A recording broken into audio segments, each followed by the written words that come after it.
Hey Buckaroos, today we're going to do a couple things. One, I'm going to tell you what I think is the most important thing, the most amazing thing that any PD has ever told me, period. It was in an air check session.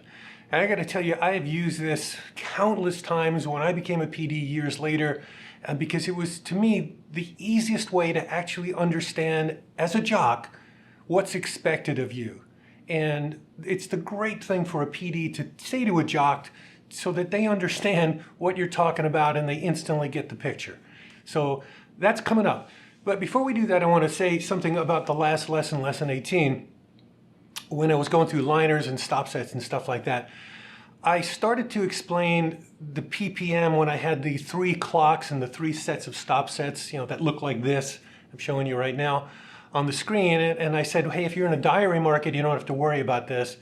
And I didn't mean you didn't need to worry about the stop sets. What I meant was it's not as critical as it is in a PPM market, because a meter is picking up every single thing that goes on, where in a diary it's all memory. So it's a different game that you're playing. Like I mentioned on the video, and I'll kind of go through it again here. When there's a meter in play and you have a meter and it's sitting in your pocket or it's on your, on your belt like a pager, it's picking up everything.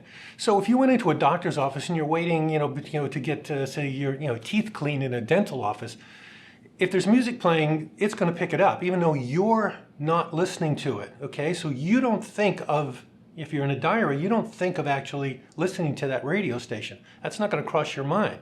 I went, I got my teeth cleaned, big deal. But for the entire time you're waiting, and probably, because it's playing throughout usually the whole office, by the time the person's sitting in there for, I don't know, half hour, 40 minutes, cleaning your teeth and doing the grinding and all the stuff that they do, that meter is registering that other radio station that you normally don't listen to. So that's one thing. So, sort of there's a cause and effect there. Now, let's take it in a different way, because in the diary method, the entire onus really is on you to capture a person's mind. And that's where having a radio station where somebody loves the radio station and there's passion in the radio station and it really matters to people about the radio station, that's why it becomes so important, because you're actually trying to dredge up their memory to write down your radio station. So here's like a typical day that probably would happen. I mean, I could see this happening for, tons of people, okay? Let's make the math really easy, ignoring when people normally go to work, and they probably go to work earlier than what I'm about to describe, but just to, to make the point. Okay, their alarm goes off at 7 o'clock. Bang, it goes off and the radio station starts to play, and it's their favorite radio station. It's the morning person that they like to listen to. So they're lying there in bed for about 5 minutes, and maybe they have it go off at 7 o'clock so they actually hear the news, if the news is on the top of the hour for headlines or whatever. Anyway, they sit there for 5 minutes, like drowsy.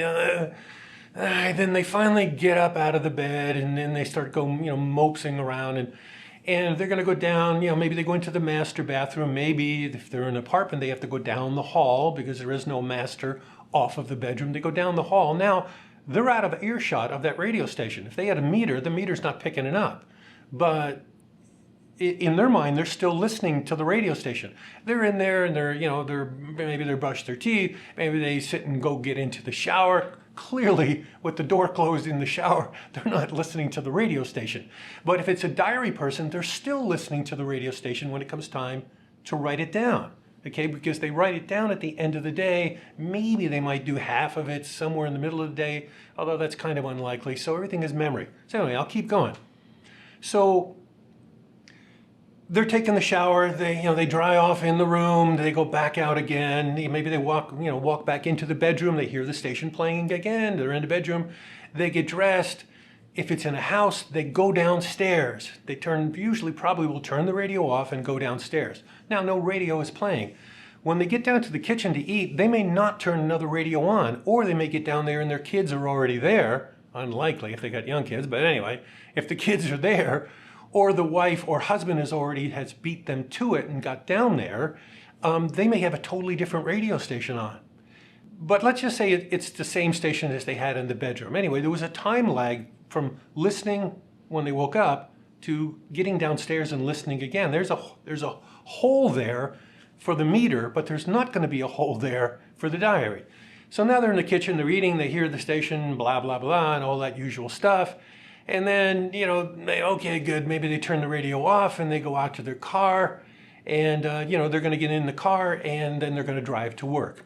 Or they're going to get in a subway or something, depending on the city that they're in. Let's say they get in the car. Okay, they're in the car. Now, they might have done this. They might have been on an all-news radio station or a news station, that type of thing, when they were at home. But then it's like, okay, I got the news. I'm in the car. Let's hear some tunes. And they might throw on a classic rock station or a top 40 station or something on the drive to work. So now, legitimately, there's two different radio stations that have gone on there. And then they get to work and, they get out of the car, they turn their car off, and then they go in, and then there's a completely different radio station playing. Maybe it's like an office type AC station playing in the office, and it's on all day long. When it comes time for them to fill out the diary, high odds that this is what ends up happening. The station that they woke up with, they go, I wake up at 7 o'clock.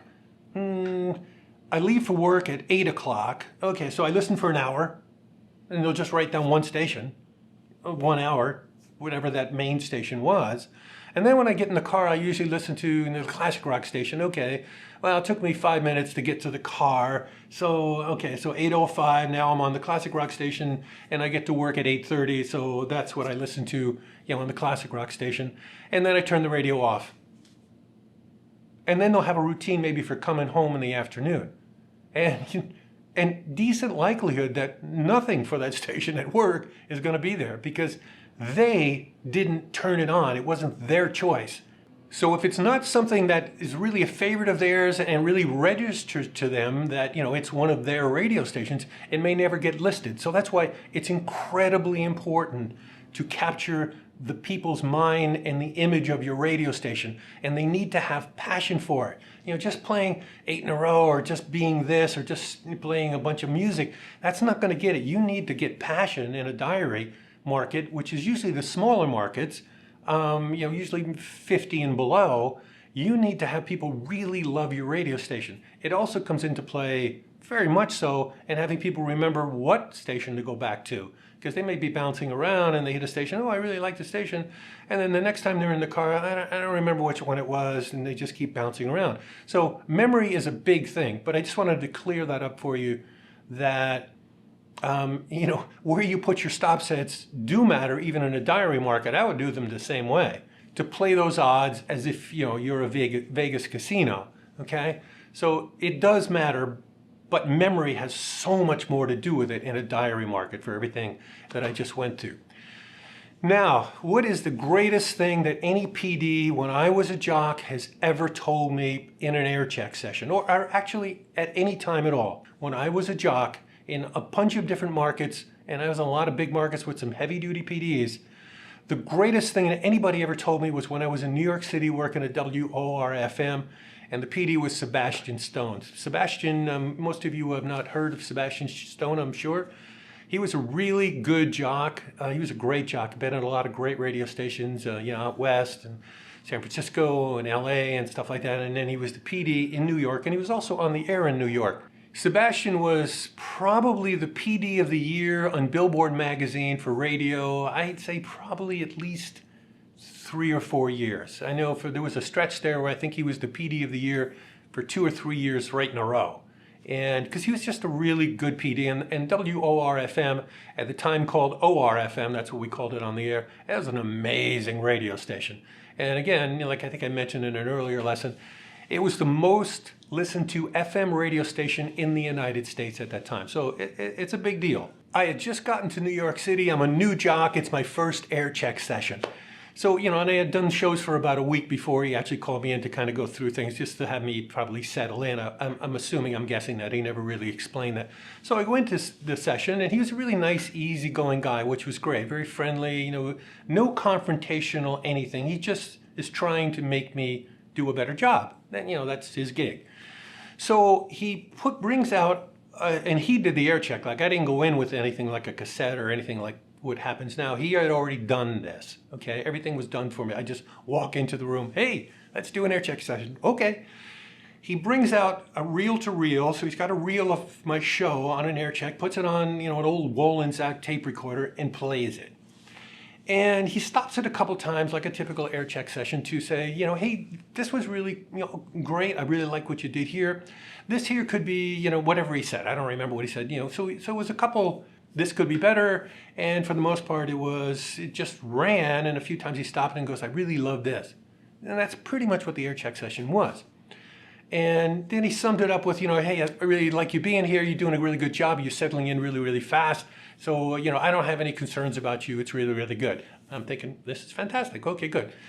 So we talked a little bit more, and he's fumbling around looking in his drawer, and he takes out another reel-to-reel. And I'm thinking like, oh, he's going to play me somebody else's tape or something? Or I wonder what he's going to do. And he goes, let me actually play you your show. I was like, what? And what do you mean by that? He goes, this is your show. So he takes the other reel-to-reel off, puts it down, and puts this new reel on. It's the same show. It's the same air check. Exact same day, exact same time, exact same everything. He had made a copy of the first one and then cut it down even more. He plays it, and it went from, I don't know, let's just say, the hour went from being 5 minutes long down to about, a minute 10. Something like that. It was over in a shot. And he goes, this was your show. I have cut out everything that I have given you. And this is where it becomes really important. So remember this, of what I'm telling you. He had told me, he goes, this is what I expect. I have cut out of your show every single thing that I've given you. There's the weather. I've given you the weather to do. If you read it directly the way it came off the AP wire, Associated Press wire would come in, you rip it off, you read the weather. If you read it the way it came off the wire, I cut it out. If you just do a title and artist, hey, that's the Beatles and Hey Jude, I cut it out. I gave you the song. Everything that I've given you, I've cut out. What's left is your show. What's left is what you brought to the table. What's left is what you made up. Your creativity, things that you did different that I didn't give you, nor could I give you. And I was like, wow, that is awesome. And as he's explaining it to me, it's like my mind was going 1,000 miles an hour because I'm just thinking, wow, I totally understand what he wants. I totally get what's expected, and I totally, from me as a jock, get what makes me a better jock. And then he went on to explain some other things. He goes, if you do something like a joke, you're doing it, I didn't give it to you. If you do some information, you did it, I didn't give it to you. If you use a different choice of words, like say there's a 10-second intro, or even an 8-second intro, something that's really small, and you can't really do any information really, and you can't really do anything. Well, you might be able to do something funny, but essentially it's so small you can't do very much. But you can use different choices of words, or you could maybe take something that's, a lyric out of the song and say it, but twist it. A lot of people used to do that with Smokey Robinson songs and the Miracles. They'd take, take a good look at my face. If you can see the tracks of my tears, you might want to take those words and distort them a little bit, and then you're Smokey. That type of stuff. It's like that's something that he didn't give me. And I had to make up on my own creativity. And this is what the end of this all was. He goes, okay, I totally get it. That's awesome, Sebastian. Never thought of it that way. Thanks. He goes, this is what I expect of you, China. I love that name. I used the name China Blue when I was in New York. I didn't want to be Pat Holiday anymore for a while. I know. It was cool. Anyway, I digress. So what he said was, he goes, China, I expect something of you on the next tape that we do every single time you open the mic. I don't care how long it is. I don't care how short it is. It might be one word.